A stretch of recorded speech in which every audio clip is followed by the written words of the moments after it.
আসসালামু আলাইকুম। সংবাদে আপনাদের সবাইকে স্বাগত জানাচ্ছি। আমি ফিরোজ তোহা। শুরুতেই সংবাদ শিরোনাম।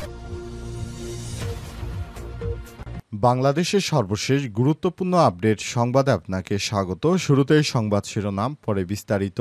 প্রথমে জানাবো, জরুরি বৈঠকে পুলিশের ঊর্ধ্বতন কর্মকর্তারা। রাজধানীর কাকরাইলে গণ অধিকার পরিষদের সভাপতি নুরুল হক নূরের উপর লাঠিচার্জের ঘটনার পাশাপাশি সার্বিক পরিস্থিতি নিয়ে আইনশৃঙ্খলা বাহিনীর ভূমিকা নিয়ে সমালোচনা শুরু হয়েছে। বিষয়ে ঢাকা মহানগর পুলিশ ডিএমপির ঊর্ধ্বতন কর্মকর্তারা জরুরি বৈঠকে বসেছেন।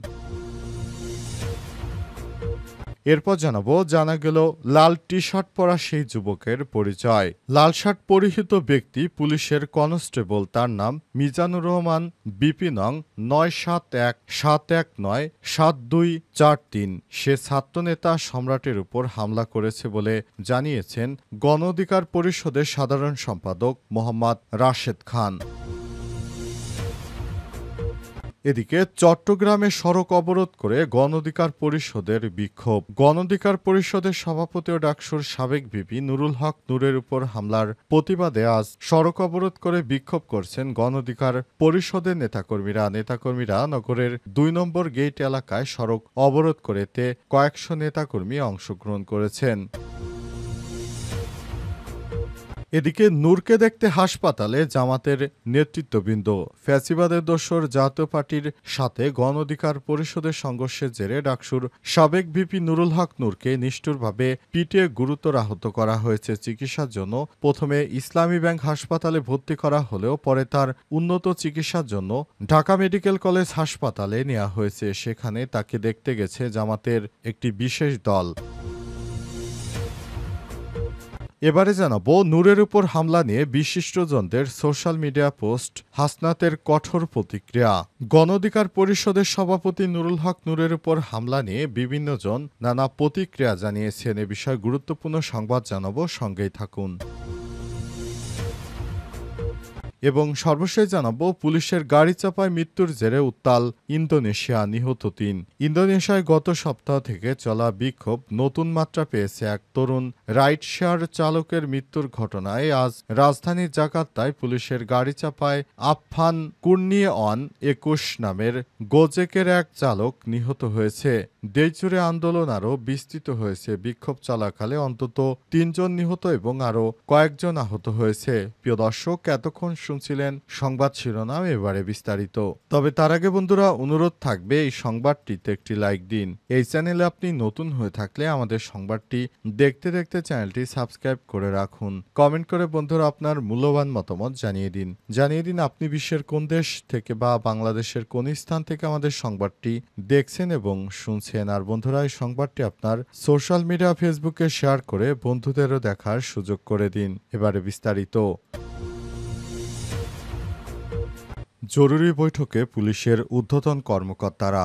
রাজধানীর কাকরাইলে গণ অধিকার পরিষদের সভাপতি নুরুল হক নূরের উপর লাঠিচার্জের ঘটনার পাশাপাশি সার্বিক পরিস্থিতি নিয়ে আইনশৃঙ্খলা বাহিনীর ভূমিকা নিয়ে সমালোচনা শুরু হয়েছে। এ বিষয়ে ঢাকা মহানগর পুলিশ ডিএমপির ঊর্ধ্বতন কর্মকর্তারা জরুরি বৈঠকে বসেছেন। আজ বৈঠকে বিষয়টি নিশ্চিত করেছে ঢাকা মেট্রোপলিটন পুলিশ ডিএমপির অতিরিক্ত commissioner crime and ops S N. Mohammad Nazrul Islam. গণ অধিকার পরিষদের উপর লাঠিচার্জের সময় পুলিশ ও সেনাবাহিনীর সামনে লাল টি শার্ট পরিহিত এক ব্যক্তিকে ছাত্রনেতা সম্রাটকে বেধড়ক লাঠিপেটা করতে দেখা গেছে। ওই ব্যক্তি নিজেকে পুলিশের সদস্য দাবি করলেও ঢাকা মহানগর পুলিশ ডিএমপি এখনও তার নাম ও পরিচয় নিশ্চিত করতে পারেনি। ডিএমপির অতিরিক্ত commissioner crime and ops S N. Mohammad Nazrul Islam জানান, বিষয়টা অত্যন্ত গুরুত্বপূর্ণ হয় ঊর্ধ্বতন কর্মকর্তাদের নিয়ে বৈঠক চলছে। তিনি বলেন, সিভিলে থাকা ওই ব্যক্তি ছাত্রনেতা সম্রাটকে মারধর করছেন। তাকে আটক করা হয়েছে কিনা বা তার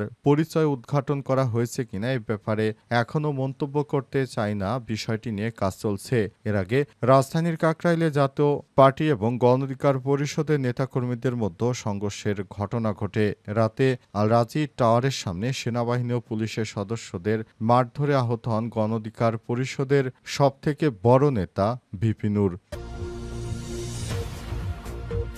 জানা গেল লাল টি শার্ট পরা সেই যুবকের পরিচয়। কাকরাইলের জাতীয় পার্টির কেন্দ্রীয় কার্যালয়ের সামনে গণ অধিকার পরিষদের নেতাকর্মীদের উপর হামলাকারী লাল রঙের টি শার্ট পরিহিত যুবক পুলিশের একজন কনস্টেবল, এমন দাবি করেছেন গণ অধিকার পরিষদের সাধারণ সম্পাদক রাশেদ খান। নিজের ফেসবুক আইডিতে এক পোস্টে রাশেদ খান জানান, লাল শার্ট পরিহিত ব্যক্তি পুলিশের কনস্টেবল। তার নাম মিজানুর রহমান, বিপি নং ৯৭১-৭১৯-২7243। সে ছাত্রনেতা সম্রাটের উপর হামলা করেছে।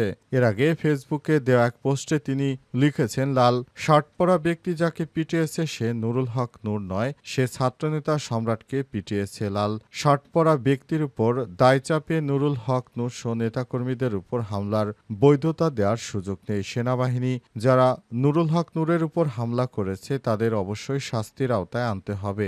এমনকি আমাদের কার্যালয়ে ঢুকেও বাথরুম ভেঙে অসংখ্য নেতাকর্মীকে রক্তাক্ত করেছে সেনাবাহিনী। যুবকের বিষয়ে ঢাকা মহানগর পুলিশ ডিএমপির রমনা বিভাগের অতিরিক্ত উপপুলিশ কমিশনার মীর আসাদুজ্জামান বলেন, ঘটনার সময় লাল টি শার্ট পরে গণ অধিকার নেতাদের উপর হামলা করা ব্যক্তিকে খুঁজছে পুলিশ। খুব দ্রুত তাকে শনাক্ত করতে আমাদের কয়েকটি টিম কাজ করছে। তিনি আরও বলেন, ভিডিওতে দেখা লাঠি হাতে থাকা ওই ব্যক্তিকে পুলিশ ও সেনাবাহিনীর সদস্যরা আটক করলেও তাৎক্ষণিক বিষয়টি না জানিয়ে তাকে ছেড়ে দেওয়া হয়েছে বলে দাবি করেছে তারা। চট্টগ্রামে সড়ক অবরোধ করে গণ অধিকার পরিষদের বিক্ষোভ।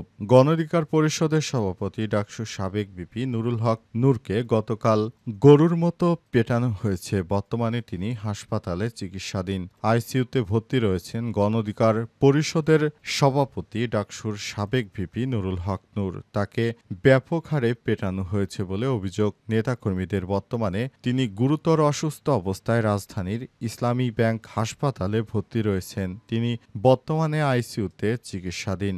ডাক্তার জানিয়েছে, ভিপি নূরের নাক এবং তার মুখের চোয়াল ভেঙে গেছে, তার মাথায় আঘাত লেগেছে, অতিরিক্ত রক্তক্ষরণ হয়েছে এবং মাথার ভিতরে পানি জমেছে। তবে এই মুহূর্তে তার অপারেশন হচ্ছে না। তিনি আইসিইউতে নিবিড় পরিচর্যা কেন্দ্রে রয়েছেন। ভিপি নূরের অবস্থা খুবই আশঙ্কাজনক হয়ে পড়েছে। ভিপি নূরের অবস্থা খুবই গুরুতর হয়ে দাঁড়িয়েছে। অবস্থায় ভিপি নূরের নেতৃত্ববৃন্দরা দেশের বিভিন্ন জায়গায় তারা সড়ক অবরোধ করে তারপর বিক্ষোভ করতে শুরু করেছেন। এরই মধ্যে চট্টগ্রামেও তারা সড়ক অবরোধ করে বিক্ষোভ করছেন। এছাড়াও ঢাকা, দেশের বিভিন্ন জেলায়, রাজশাহী সহ বিভিন্ন স্থানে তাদের নেতাকর্মীরা বিক্ষোভ করছেন। ভিপি নূরকে দেখতে হাসপাতালে জামাত নেতৃত্ববৃন্দ। ফ্যাসিবাদের দোসর জাতীয় পার্টির সাথে গণ অধিকার পরিষদের সংঘর্ষের জেরে ডাকসুর সাবেক ভিপি নুরুল হক নূরকে নিষ্ঠুরভাবে পিটিয়ে গুরুতর আহত করা হয়েছে। চিকিৎসার জন্য প্রথমে ইসলামী ব্যাংক হাসপাতালে ভর্তি করা হয়েছিল।